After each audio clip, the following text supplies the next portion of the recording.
특별히 오늘은 심판에 관한 말씀입니다. 판단하고 비판에 관한 말씀입니다. 평소에 남의 얘기하는 거 좋아하시고 남 비판하기 좋아하시고 남 심판하고 판단하기 좋아하시는 분들은 오늘 말씀에 귀를 기울여 주셨으면 좋겠습니다. 제가 말씀 준비하다가 책을 읽었는데 이런 부분이 있더라고요. 성경을 읽는데 목사들은 하나님의 말씀을 전해야 되기 때문에 습관적으로 하나님 입장에서 성경을 본다라는 거예요.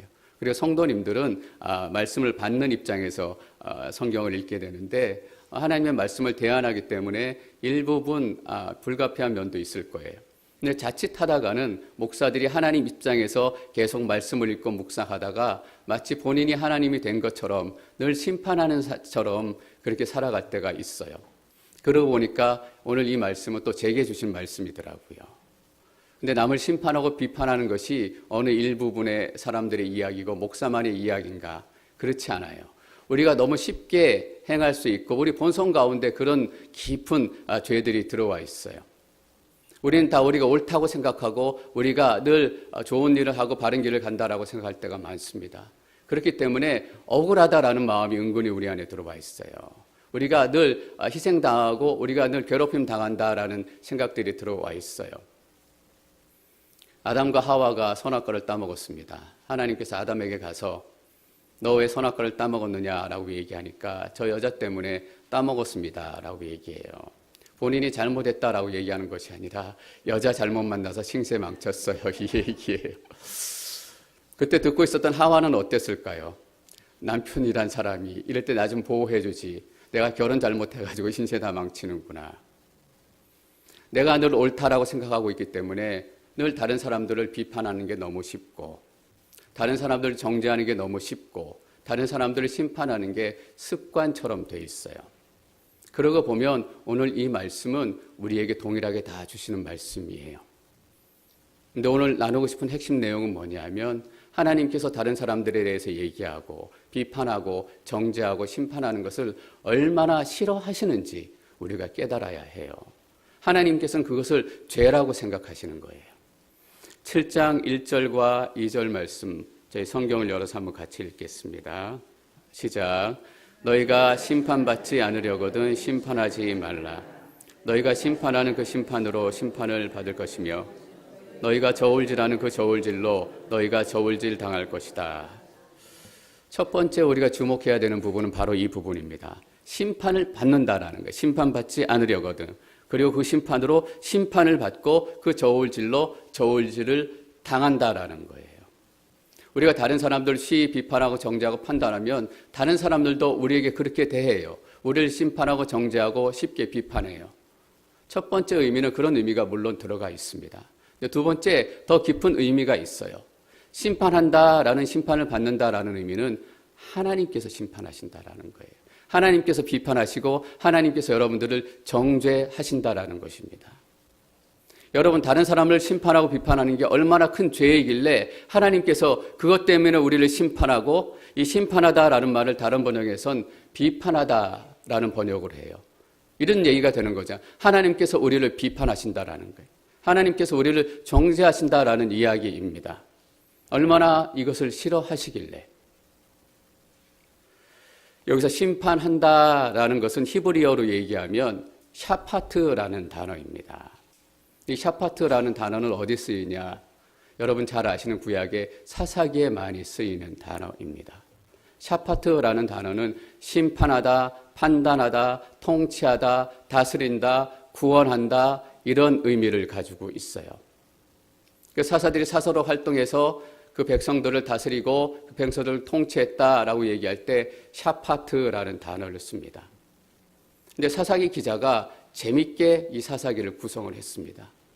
이 샤파트라는 단어는 동사인데 쇼페트라는 단어는 명사예요.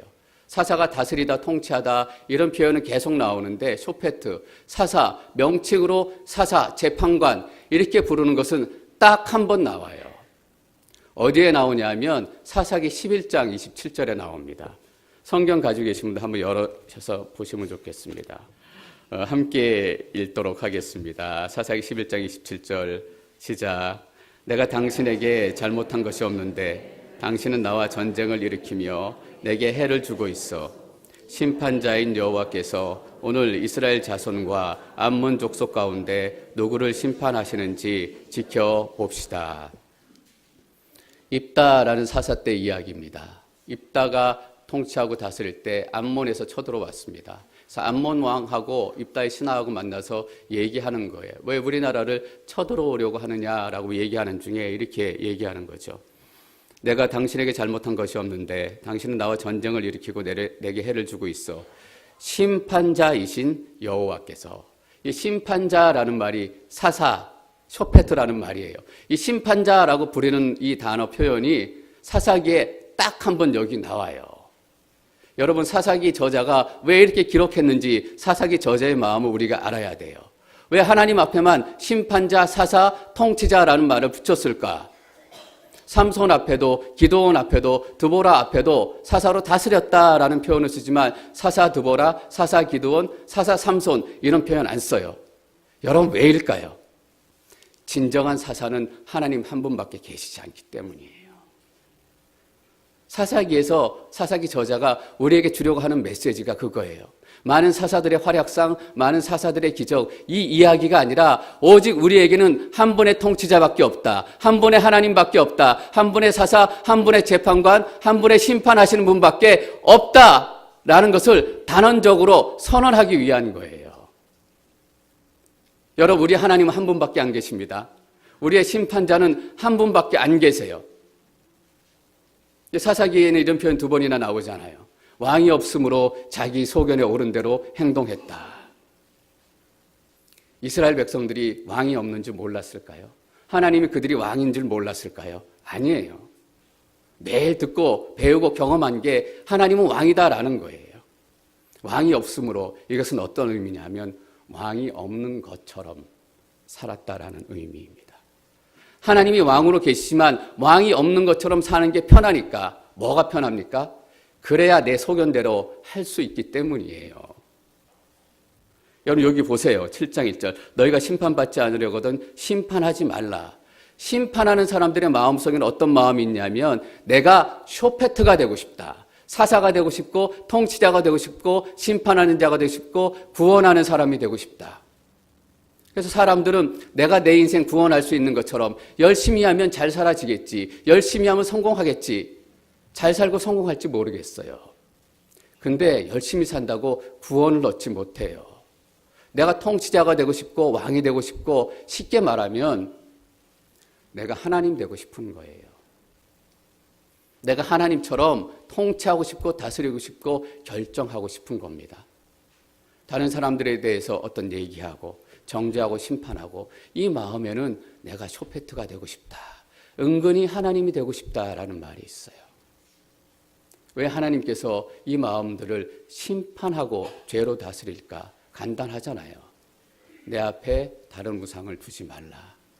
하나님 앞에 가장 큰 죄이기 때문이에요. 여러분, 우리는 너무 쉽게 다른 사람들 비판하고 다른 사람들 정죄하고 다른 사람들 판단합니다. 이거는 재판관이 없어져야 되고 법원이 없어져야 되고 그런 의미 아닙니다. 옛날에 간디 같은 분은 이 말을 잘못 생각해가지고 법원 다 없애줘야 된다. 그렇게 얘기하고 실제로 그렇게 얘기했던 사람들이 있어요. 아니에요. 법원이 필요하고 사람 재판하는 사람들도 필요하고 판단할 때도 있어요. 예수님에게 우리에게 계속 가르쳐주는 것, 사도 바울이 또 서신서가 계속 가르쳐주는 게 뭐예요? 분별하라라는 거잖아요. 거짓과 진리를 분별하라, 판단하라는 거예요. 판단하지 말고 심판하지 말라는 것이 아니라 우리의 판단과 우리의 심판은 세상의 판단과 심판과 달라야 한다라는 의미를 담고 있습니다. 어떤 목사님이 목사로서 지을 수 없는 그런 스캔들에 빠지고 죄를 지었습니다. 그래서 성도님들에게 회중 앞에서 저 목사님이 이런 죄를 지었으니까 더 이상 사역을 할 수 없고 내려놔야 합니다. 그리고 교회를 떠나야 합니다. 라고 얘기할 때 우리는 심판을 위한 심판을 위해서 그 목사님의 죄를 얘기하는 거 아닙니다. 왜요? 그 목사님이 다시는 그 죄에 빠지지 않고 그 죄에서 완전히 떠나서 지금은 사역을 내려놓고 지금은 이 공동체를 떠나지만 성도님들에게는 어때요? 저 목사, 저 정도밖에 안 되는 목사다. 손가락질하고 심판하기 위해서 그 얘기를 하는 것이 아니라 우리 공동체에 이런 죄는 용납되지 않습니다.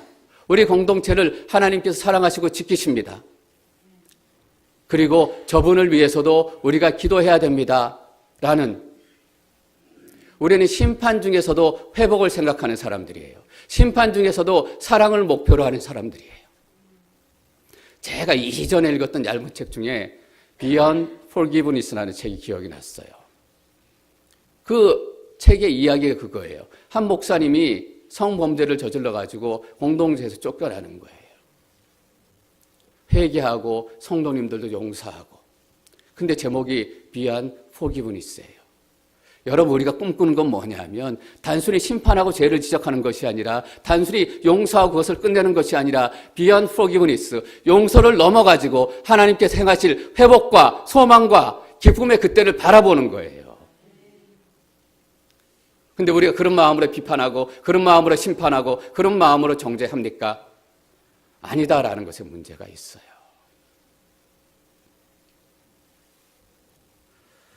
3절 말씀 계속 읽습니다. 3절 시작. 어째서 너는 내 형제의 눈에 있는 티는 보면서 내 눈에 있는 들보는 깨닫지 못하느냐.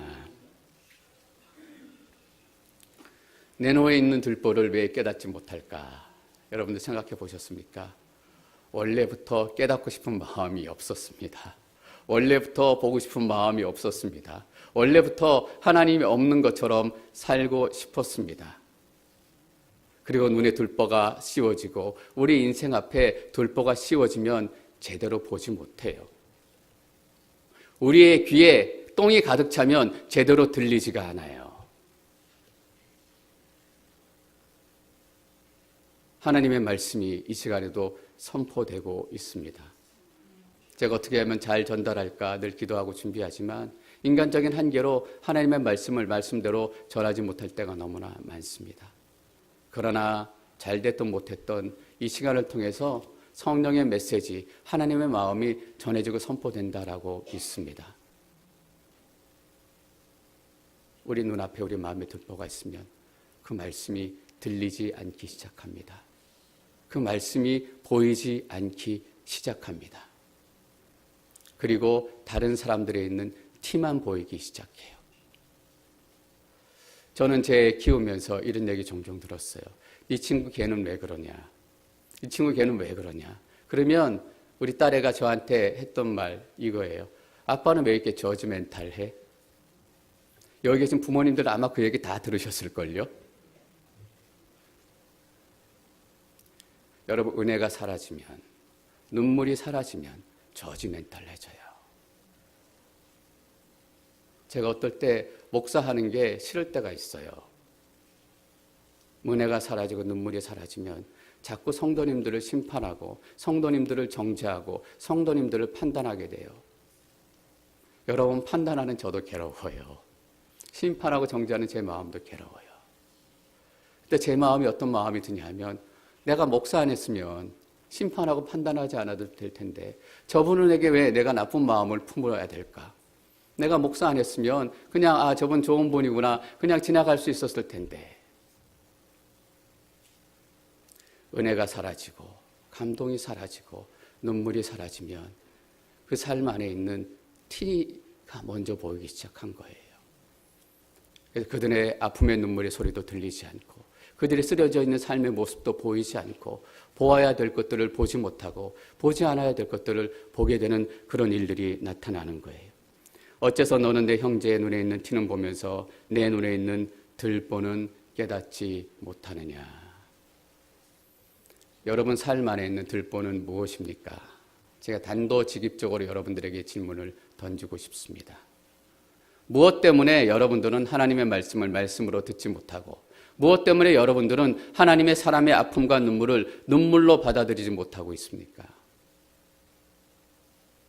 오만과 편견? 예, 오만과 편견이에요. 나는 틀린 것이 없고 나의 잘못은 나에게 잘한 것에 비하면 훨씬 더 적다. 나는 늘 옳다. 오만함이 있고 내 방식이 옳다. 편견이 있어요. 크리스찬들이 가장 오만하고 편견이 있는 사람들이에요. 교회에서 싸우면 절대 싸움이 끝나지 않습니다. 왜냐하면 내가 의롭다라고 생각하기 때문입니다. 나는 의로운 일을 하고 있다라고 생각하기 때문이에요. 내 오만과 편견이 내 마음을 사로잡고 내 길을 사로잡고 있기 때문에 나와 싸우고 있는 상대편의 눈물과 아픔과 고통의 소리가 들리지 않게 되는 거예요. 여러분 욕심과 야심과 야망이 여러분들의 들보인가요? 나의 욕심 때문에, 나의 야망 때문에. 여러분, 하나님이 되고 싶다라는 것을 은근히 표현하는 방법이 두 가지가 있어요. 마태복음 6장과 7장에는 그 두 가지 우리의 방법을 다 얘기해줘요. 6장 1절과 2절 말씀 함께 읽겠습니다. 시작.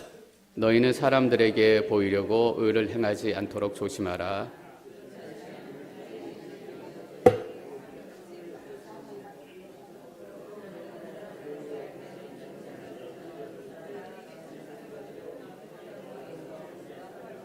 떠들지 말라. 내가 진실로 너희에게 말한다. 그런 사람은 자기 상을 이미 다 받았다. 우리가 하나님이 되고 싶은 마음을 은근히 표현하는 것이 무엇인가 하면 보이려고 의를 행하는 것입니다. 그리고 사람들의 칭찬을 따라가는 것입니다.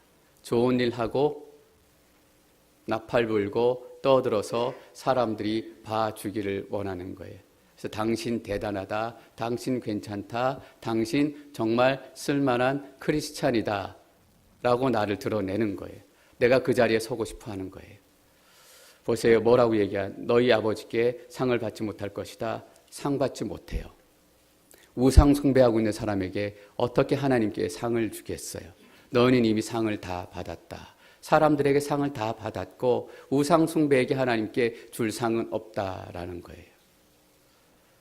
두 번째 우리가 행하는 방법이 뭐냐면, 여러분 우리가 반에서 1등하는 방법 두 가지 있습니다. 내가 열심히 공부해서 시험 잘하는 방법이 있고 다른 애들 시험 못 보게 해가지고 1등하는 방법이 있어요.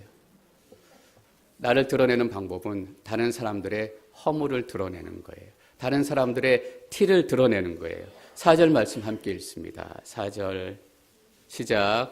내 눈에는 아직 들보가 있는데 어떻게 형제에게 내 눈에 있는 티를 빼주겠다라고 할 수 있느냐. 내 눈에 있는 티를 빼주겠다라고 얘기하는 이유가 무엇입니까? 내 눈에 있는 티를 빼주겠다라고 더 크게 얘기하는 이유가 무엇입니까? 이 사람 죄인이다. 이 사람 티가 있는 사람이다. 이 사람 허물이 있는 사람이다. 다른 사람들을 다 깎아내리면 내가 올라서기 때문입니다. 여러분 너무나 맞는 얘기예요. 우리가 다른 사람들에 대해서 막 얘기하고 가십할 때 사실 우리 마음속에 있는 마음은 하나예요. 걔는 그런 인간이야. 이렇게 얘기하고 싶은 거예요. 그리고 나는 좀 달라. 나는 그 사람보다 좀 나아. 나는 김집사보다 좀 나아. 티를 빼줄게 라고 얘기하면서 진짜 내 마음 안에는 티를 빼주고 싶은 마음이 있는 것이 아니라 내 들보를 감추고 내가 그 사람보다 낫다라는 것을 남들에게 보여주고 싶은 마음이 있는 거예요. 제가 왜 이 마음 아냐 하면 제가 그런 마음이 있기 때문이에요. 그래서 알게 됐어요. 여러분들 안에도 그런 마음이 있다라는 것을.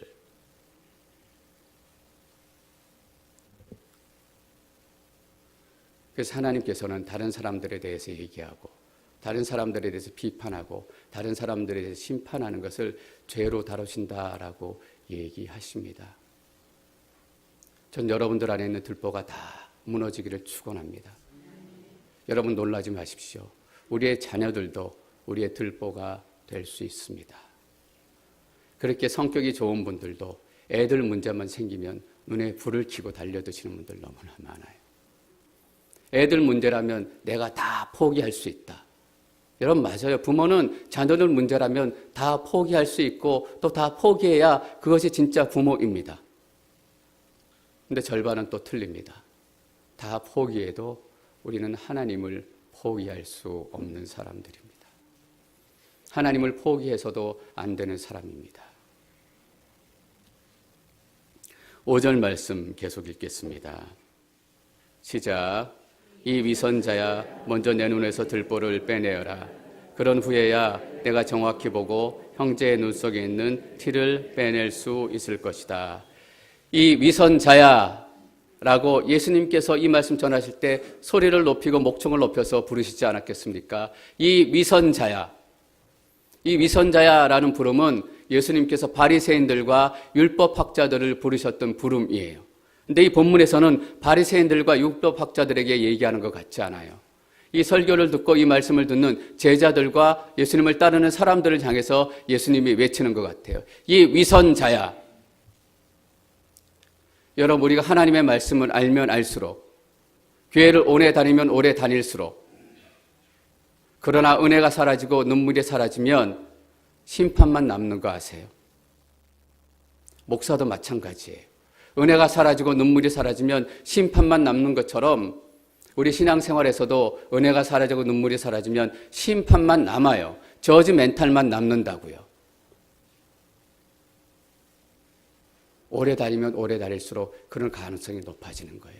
왜냐하면 무엇이 하나님의 말씀인지 알기 때문이에요. 어떻게 사는 것이 하나님의 뜻인지 알기 때문이에요. 그래서 하나님의 뜻대로 살지 못하는 사람들은 눈에 딱 보여요. 하나님의 말씀대로 순종하지 않는 사람들은 눈에 딱 보여요. 근데 은혜와 눈물이 사라졌기 때문에 그들을 위해서 기도하지 않아요. 오직 그들의 죄만 내 눈에 보이는 거예요. 여러분, 우리가 다 포기해도 은혜를 포기하지 말아야 될 이유가 여기 있습니다. 들보를 제거할 수 있는 방법은 망치를 들고 정을 들고 쪼는 게 아니에요. 들보를 제거할 수 있는 유일한 방법은 은혜가 우리 삶 가운데 회복되는 것입니다. 저지 멘탈을 깰 수 있는 유일한 방법은 눈물이 우리 삶 가운데 회복되는 것입니다. 나는 눈물이 없어. 드라마 볼 때 아무리 슬퍼도 눈물이 나지 않아. 그런 분들일지라도 우리 옆에 있는 성도를 마음에 품고 기도할 때 드라마 볼 때 나오지 않는 눈물이 펑펑 쏟아지기를 축원합니다. 이상하다. 나는 눈물이 없는 사람인데 왜 이렇게 눈물이 나지? 왜 이렇게 마음이 아프지? 그 순간이 들보가 여러분 삶 가운데 사라지는 순간이에요. 위선자야, 내 눈에서 먼저 들보를 빼내어라. 예수님께서 뭐라고 얘기하시냐면 들보부터 빼내래요. 은혜를 잃었다면 여러분 삶 가운데 은혜가 회복되어져야 한다. 눈물이 사라졌다면 여러분 삶 가운데 눈물이 회복되어져야 한다. 먼저라는 말을 자주 듣습니다. 먼저 하나님의 나라와 의를 구하라. 먼저 너희 눈에 있는 들보를 빼내어라. 그런 후에야 내가 정확히 보고. 당연한 얘기입니다. 우리 눈에 들보를 빼야 정확히 볼 수 있죠. 눈을 가리고 있고 귀를 가리고 있는데 어떻게 정확히 볼 수 있고 어떻게 정확히 들을 수 있겠습니까? 우리 욕심이 가득 차면 예레미야의 말씀 귀에 들어오지 않습니다. 예레미야 말씀은 다른 사람들 말씀 같아요. 예레미야 말씀은 세상을 향해서 그냥 주는 말씀 같아요. 근데 여러분, 예레미야 말씀은 우리를 향해 주시는 하나님의 경고의 말씀입니다. 우리를 향해 주시는 말씀인 것 같다. 그런데 마지막 심판에 관한 말씀이기 때문에 나하고는 상관이 없다. 이렇게 생각하시는 분들이 너무나 많다는 사실에 또 충격을 받았습니다. 여러분, 그 말씀은 마지막 심판에 관한 말씀입니다. 그러나 당장 우리 삶 가운데 하나님께서 행하실 그 놀라운 심판과도 연결이 있는 말씀입니다. 오만과 편견이 들보로 가득 차 있으면, 야심과 야망과 욕심이 가득 차 있으면, 내 자식과 성공이 가득 차 있으면 그 말씀은 나와 상관없는 말씀이 돼요. 저는 우리 모두가 예레미야 말씀을 묵상하면서 여러분 성경에 빨간 줄 치고 중요한 부분에 동그라미하고 색칠을 하잖아요. 예레미야 본문에 이 빨간 줄들이 계속 쳐지기를 소망합니다. 구하라, 찾으라, 두드리라. 그러면 주실 것이고, 그러면 찾을 것이고, 그러면 열릴 것이다. 여기만 동글뱅이 치지 마시고. 얼마나 큰 들보가 우리 안에 들어와 있는지 단적으로 보여주는 말씀입니다. 6절 말씀 계속 읽습니다. 6절 시작. 거룩한 것을 개에게 주지 말고 너의 진주를 돼지에게 던지지 말라. 그렇지 않으면 그것들이 발로 그것을 짓밟고 뒤돌아서서 너희를 물어뜯을지 모른다. 용서를 알지 못하는 사람들이 있고, 은혜를 은혜로 알지 못하는 사람이 있고 십자가를 십자가로 알지 못하는 사람들이 있습니다. 복음을 조롱하고 하나님을 조롱하고 성령의 역사를 방해하고 예수님께서는 그런 사람들을 독사의 자식들아 라고 부르셨어요. 거룩한 것을 개에게 주지 말고. 여러분, 거룩한 것을 개에게 주는 사람은 어떤 사람인가? 거룩한 것이 거룩한 줄 모르는 사람이에요. 거룩한 것을 안다면 개에게 주지 않아요. 진주라고 생각한다면 돼지에게 주지 않습니다. 저는 이 말씀이 또 많은 사람들이 밖에 있는 사람들, 복음을 짓밟고 멸시하고 그런 사람들에게 주는 말씀이다. 그런 사람들에게 복음을 잘 선별해서 전해야 된다. 이런 말씀으로 해석하고 저도 그렇게 생각을 했어요. 근데 그게 진짜 중요한 의미가 아니더라고요. 이게 나에게 주는 얘기더라고요. 이게 여러분들에게 주는 말씀이에요. 거룩한 것을 거룩한 것인지도 모르고 은혜를 은혜인지도 모르고 그냥 아무데나 막 흘리고 다니듯이 개에 주고 돼지에게 주고 뭐냐 하면 그 거룩한 것이 내게 거룩하지 않기 때문에 그 소중한 것이 되지 않기 때문에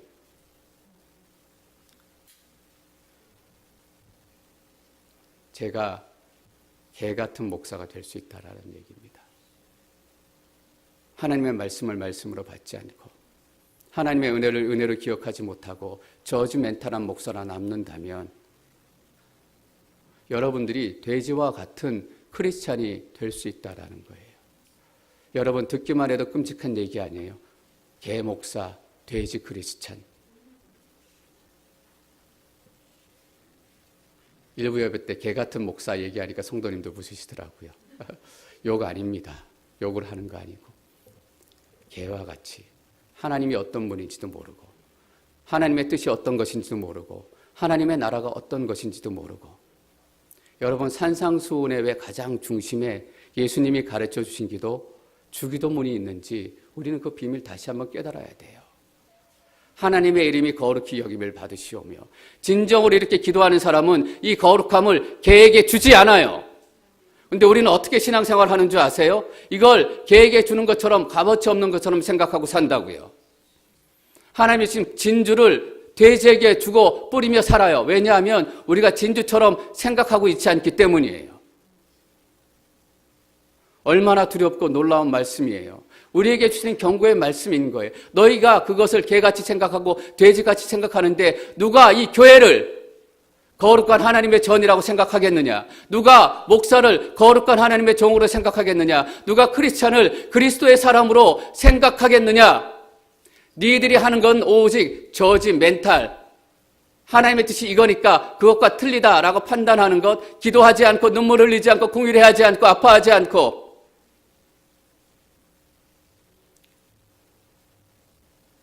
우리가 낙태하는 사람들에게, 동성애하는 사람들에게, 이슬람 그런 사람들에게 저지 멘탈로만 쓸 때가 얼마나 많습니까?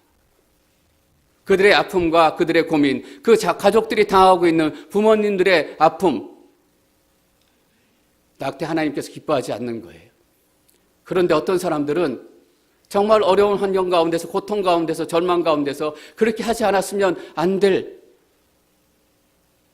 그 사람들에 대해서 우리가 아파하며 생각해야 되는 거예요. 왜 크리스찬을 싫어합니까? 왜 기독교인들을 싫어하십니까? 왜 교회에 나오지 않습니까? 지난해 말씀드렸던 것처럼 첫 번째 이유는 기독교인들은 위선적입니다. 말하고 행동이 다릅니다. 앞과 뒤가 다르고 겉과 속이 다릅니다. 두 번째가 뭔지 아세요? 기독교인들은 저지멘탈이에요. 근데 교회 오래 다니면 오래 다닐수록 사역하면 사역할수록 하나님의 은혜를 경험했으면 경험할수록 저지멘탈이 될 가능성이 높다라는 거예요. 그래서 제자들에게 향해서 말씀하시는 거예요. 이 위선자야. 너희들은 위선자가 될 가능성을 충분히 가지고 있는 사람들이다. 박재영 목사, 너는 저지멘탈할 가능성이 충분히 있는 목사이다.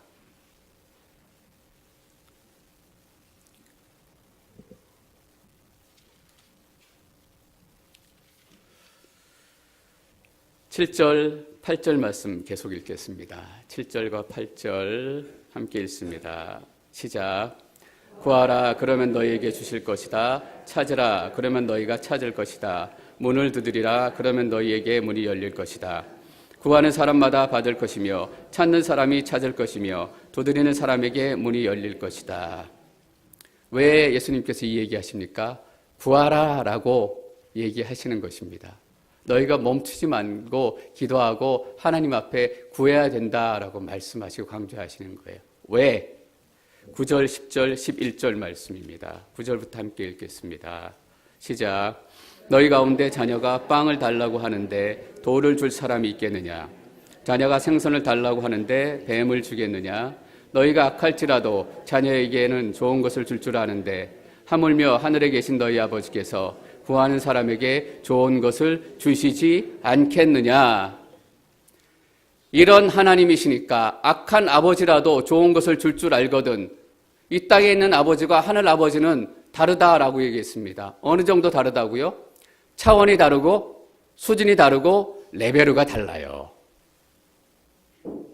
이 땅에 있는 악한 아버지도 좋은 것을 줄 줄 알거든. 하나님 아버지는 어떻게 하시겠느냐? 그러니까 안심하고 기도하라. 안심하고 구하라. 안심하고 하나님 앞에 나아오라. 염려하고 걱정하지 말라. 근데 여러분, 이런 하나님 어떻게 알 수 있습니까? 기도해야 알지. 기도해야 이런 하나님 경험할 수 있다라는 거예요. 기도하면 하나님께서 내게 어떻게 주시고 어떻게 함께 하시고 어떻게 축복을 베푸시는지, 그렇기 때문에 너희가 하나님 앞에 기도해야 된다. 그래서 하나님이 어떤 하나님인지 너희가 알아야 한다. 그래야 12절의 삶이 가능해요. 12절 말씀 함께 읽겠습니다. 12절 시작. 그러므로 모든 일에 너희가 대접받고 싶은 대로 남을 대접하여라. 이것이 바로 율법과 예언서에서 말하는 것이다. 율법과 예언서에서 말하는 것이다. 다른 말로 얘기하면 성경에서 말하는 것이다. 더 쉬운 말을 얘기하면 우리를 향한 하나님의 뜻이다. 우리를 향한 하나님의 뜻이 뭐냐 하면 모든 일에 너희가 대접받고 싶은 대로 대접해라. 근데 여러분, 이 삶이 어떻게 가능해요? 맨날 걱정하고 맨날 염려하고 맨날 금심하면 이런 삶이 가능한가요? 가능하지 않아요. 내 걱정도 이만하고 내 근심도 이만하고 당장 오늘 밥 먹을지 굶을지 그 근심에 쭉 잡혀 있는데 내가 대접받고 싶은 대로 대접하라. 이런 삶이 안 된다고요. 이런 삶을 가능케 하는 게 뭐냐 하면 좋은 것을 주시는 하나님이다. 이 하나님을 경험해야만 된다라는 거예요. 여러분, 11절 말씀은 산상수훈의 결론 말씀이에요. 어떻게 너희가 팔복의 삶을 살 수 있느냐? 어떻게 바리새인과 율법학자들보다 더 좋은 의를 행하며 살 수 있느냐? 어떻게 하면 너희가 빛과 소금으로 이 땅을 살아갈 수 있느냐? 이 얘기 듣고 다들 머리 아파했을 거 아니에요. 어떻게 하면 그렇게 할 수 있지? 구체적인 방법 좀 얘기해 주세요. 내가 너희들에게 구체적인 방법 얘기해 줄게. 너희가 대접받고 싶은 대로 남들을 대접하라. 여러분, 하나님의 뜻 어려우세요? 하나님의 뜻은 너무나 심플하고 너무나 명확합니다. 너희가 대접받고 싶은 대로 남을 대접해라. 그런데 이 삶은 어떻게 가능한가?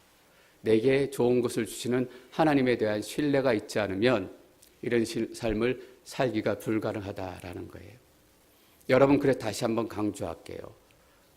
산상수훈 5장, 6장, 7장에 가장 중심에 기도가 있어요. 기도의 중심에 주기도문이 있습니다. 왜 그럴까? 그런 하나님을 경험하는 데는 기도 없이는 불가능하다라는 것입니다. 그런 하나님을 만나기 위해서는 기도 없이 불가능하다라는 것입니다. 다시 말하면 기도하지 않는 사람은 이렇게 살 수 없다라는 의미입니다. 왜? 내가 염려가 되고 내가 걱정이 되고 내가 힘든데 누구를 배려하고 누구를 사랑할 수 있겠습니까? 너희 아버지께서 구하는 사람에게 좋은 것을 주시지 않겠느냐? 누가복음에서 뭐라고 번역합니까? 너희에게 성령을 주시지 않겠느냐? 여러분, 어떤 의미입니까? 성령이 우리 가운데 오셔야 이 하나님 진짜로 만날 수 있다라는 의미입니다. 성령이 하시는 일은 무엇입니까? 예수님이 가르치신 것을 생각나게 하시는 거예요. 예수님이 가르치신 본질은 무엇입니까? 하나님은 이 좋은 하나님이다라는 것입니다. 이 세상을 이처럼 사랑하시는 하나님이시고 너무나 사랑하시기 때문에 그 아들 독생자 예수 그리스도도 죽게 만드셨던 예수님이다라는 거예요. 전 여러분 안에 이 성령이 충만히 임하시기를 축원합니다.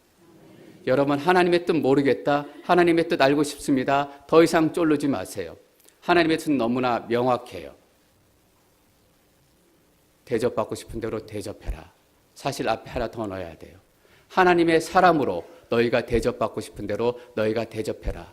너희가 하나님의 축복을 받고 싶으냐? 그렇다면 이 사람에게도 하나님의 축복을 임하도록 기도해라. 너희가 성령의 은혜를 경험하고 싶으냐? 이 사람에게도 동일하게 성령의 은혜가 임하도록 너희가 기도하고 간구해야 된다. 너희가 위로받고 싶으냐? 성령께서 함께하고 너희 삶이 바뀌고 싶은가? 그렇다면 그 삶에도 성령이 임해서 성령께서 하나님이 어떤 분이신지 계시해주고 그 사람의 삶도 그렇게 변할 수 있도록 너희가 기도해라. 저한테 와서 하나님의 뜻이 뭔지 모르겠습니다 라고 얘기하시는 분들이 있다면 제가 화낼 겁니다. 하나님의 뜻은 명확합니다. 이 명확한 뜻 안에서 우리가 작은 길들을 찾아가는 거예요. 이 뜻이 우리 가운데 임하면 때로는 이 시장 갈까요? 저 시장 갈까요? 굉장히 중요한 문제 같지만 이 하나님의 뜻 앞에서는 그것조차도 중요하지 않을 때가 너무나 많습니다. 저는 우리 앵커리지 온누리교회가 개 같은 교회 되지 않기를 소망합니다. 여러분 모두가 돼지 같은 크리스찬 되지 않기를 소망합니다. 이 하나님의 말씀이 여러분들의 심령을 뚫고 들어갈 줄 믿습니다. 여러분을 바꾸고 이 교회를 완전히 바꿀 것입니다.